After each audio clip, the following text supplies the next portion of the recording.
بسم اللہ الرحمن الرحیم۔ السلام علیکم پیارے ناظرین، آپ کو اسلامک اسٹوڈیو لائیو کی جانب سے خوش آمدید کہا جاتا ہے، اس امید کے ساتھ کہ آپ سب ٹھیک ہیں۔ اللہ تعالیٰ آپ پر، مجھ پر، ہم سب پر اپنا فضل و کرم رکھے۔ تو آج کی ناظرین جو ویڈیو ہے وہ کھانا کھانے کے آداب کے حوالے سے ہے۔ ہم کھانا ساری زندگی کھاتے چلے آ رہے ہیں، لیکن عموماً یہ نوٹ کیا گیا ہے کہ ہم میں سے 90% لوگوں کو اسلامی اصولوں کے مطابق کھانا کھانے کے طریقے سے ہی ناواقف ہیں۔ تو اگر ہم یہ ویڈیو پوری دیکھتے ہیں تو نہ صرف ہمارے پاس یہ طریقہ کار آ جائے گا اسلامی قانون کے مطابق، اصولوں کے مطابق ہم نے کھانا کیسے کھانا ہے، بلکہ ہمیں یہ بھی معلوم ہو جائے گا کہ کھانا کھانے کے دوران فرض کتنے ہوتے ہیں، سنتیں کتنی ہیں، اور کھانا مستحب کتنے طریقے سے کھایا جا سکتا ہے۔ تو ناظرین، یہ ویڈیو ہم نے مستند کتابوں سے اخذ کی ہے، بڑھائی ہے۔ دیکھیے گا، پسند آئے تو سبسکرائب بھی کیجیے گا۔ امید ہے کہ آپ اس کو لائک بھی کریں گے اور شیئر بھی کریں گے۔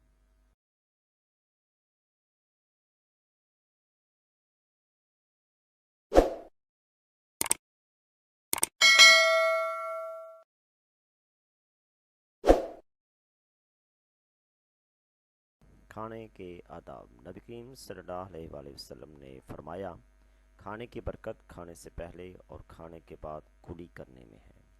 مطلب کیا ہے کہ ہم نے ہاتھ بھی دھونے ہیں، ہاتھوں سے ساتھ اگر ہم کلی کر لیں کھانا کھانے سے پہلے اور بعد میں بھی جب ہم نے ہاتھ دھونے ہیں تو کلی کر لیں تو اس سے کھانے میں برکت آتی ہے۔ ناظرین، تو برکت ہے کیا؟ نبی کریم صلی اللہ علیہ وسلم نے فرمایا کہ جب کوئی کھانا کھائے تو رکابی کے اوپر سے نہ کھاؤ۔ مطلب ہے کہ جو کھانا ہمارا ہے اس کے اوپر سے ہم نے کھانا نہیں شروع کرنا، بلکہ اس کو ہم نے سائڈ سے شروع کرنا۔ کیوں؟ کیونکہ برکت اس کے اوپر سے نازل ہوتی ہے۔ اب برکت کیا ہے؟ پھر اس کو ہم نے کلیئر کیا ہے کہ برکت کے معنی ہے نفس سیر ہو جائے اور آنکھوں کو سرور مل جائے اور دل کو تسلی ہو جائے اور حریص نہ رہے۔ مطلب ہے کہ مزید کسی قسم کی تمنا نہ ہو، یہ ہے برکت۔ کھانا کھانے سے پہلے ہم نے کچھ اقدامات کرنے ہیں۔ کیا ہے جی؟ کھانا کھانے سے پہلے ہم نے اپنے ہاتھوں کو دھونا ہے۔ کھانا اور پینا دائیں ہاتھ سے ہے، نہ کہ بائیں ہاتھ سے۔ کیوں؟ کیونکہ شیطان بائیں ہاتھ سے کھاتا ہے اور پیتا ہے۔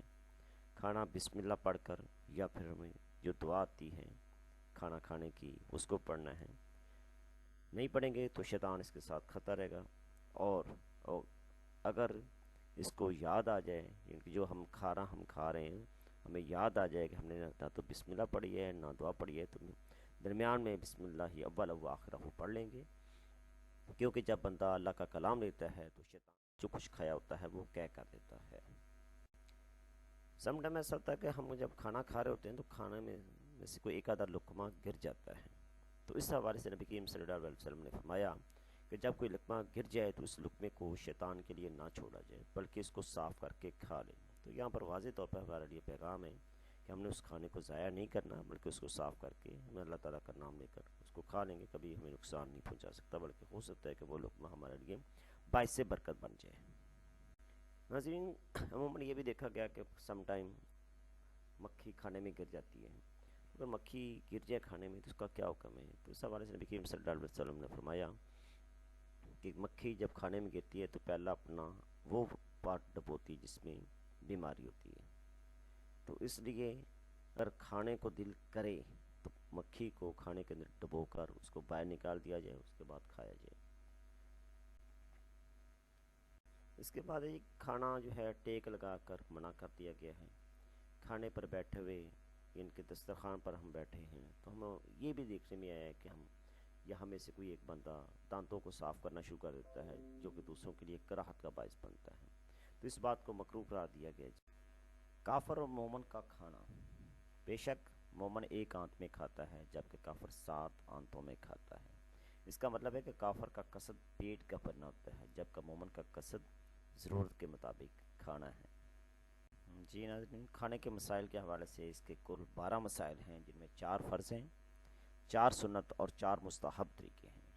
فرض مسائل میں ہم نے یہ معلوم کرنا ہے کہ سب سے پہلا طریقہ کہ کھانا کہاں سے آیا، مطلب ہے حلال ہے یا حرام ہے۔ یہ ہم پر معلوم کرنا فرض ہے۔ اس کے بعد ہے بسم اللہ پڑھ کر شروع کرنا، جو کچھ مل جائے اس پر راضی ہونا، اس کے بعد ہے شکر کرنا۔ یہ 4 فرض ہیں کھانے کے جی۔ سنت امور میں جی بائیں پاؤں پر ہم نے بیٹھنا ہے، جبکہ دایاں پاؤں جو ہے یا جس کو ہم کہتے ہیں گھٹنا، اس کو ہم نے کھڑے رکھنا ہے۔ اب یہاں پر طب کے حوالے سے ہمیں معلوم ہوتا ہے کہ اپینڈکس کو اگر ہم نے روکنا ہے تو جب ہم اپنا دایاں گھٹنا کھڑا رکھیں گے تو ادھر ہمارے دائیں طرف ایک چھوٹی ناڑ سی ہوتی ہے جو کہ پھول جاتی ہے۔ جب کھانا ادھر نہیں آئے گا، پاؤں کو ہم نے کھڑا رکھا ہوا ہوگا تو ہم اپینڈکس سے بچ جائیں گے۔ سبحان اللہ۔ دوسری بات ہے کہ ہم نے اپنی 3 انگلیوں سے کھانا، انگوٹھا، شہادت کی انگلی اور 7 والی انگلیوں سے کھانا ہے۔ انگلیوں کو کھانے کے بعد چاٹنا ہے، کھانا اپنے سامنے سے کھانا ہے۔ تو اس میں سنت امور کے حوالے سے تو ہمیں 2 آخری چیزوں کا پتہ ہوتا ہے، لیکن جو پہلی 2 چیزیں ہیں یہ کسی کو پتہ ہے، تو کوشش کیجیے گا ان سنت امور پر بھی عمل کرنے۔ اس کے بعد ہے مستحب امور۔ مستحب سے مراد ایک اچھا ہے، کیا اچھا ہے کہ کھانا خوب چبا چبا کر کھایا جائے، لقمہ چھوٹا لیا جائے، لوگوں کے چہروں کو بار بار نہ دیکھا جائے اگر ہم دسترخوان پر بیٹھے ہیں، روٹی کو دسترخوان نہ بنایا جائے، کہ مطلب ہے کہ اس کے اوپر سالن رکھ کر کھایا جائے، تو ایسا منع کیا گیا ہے۔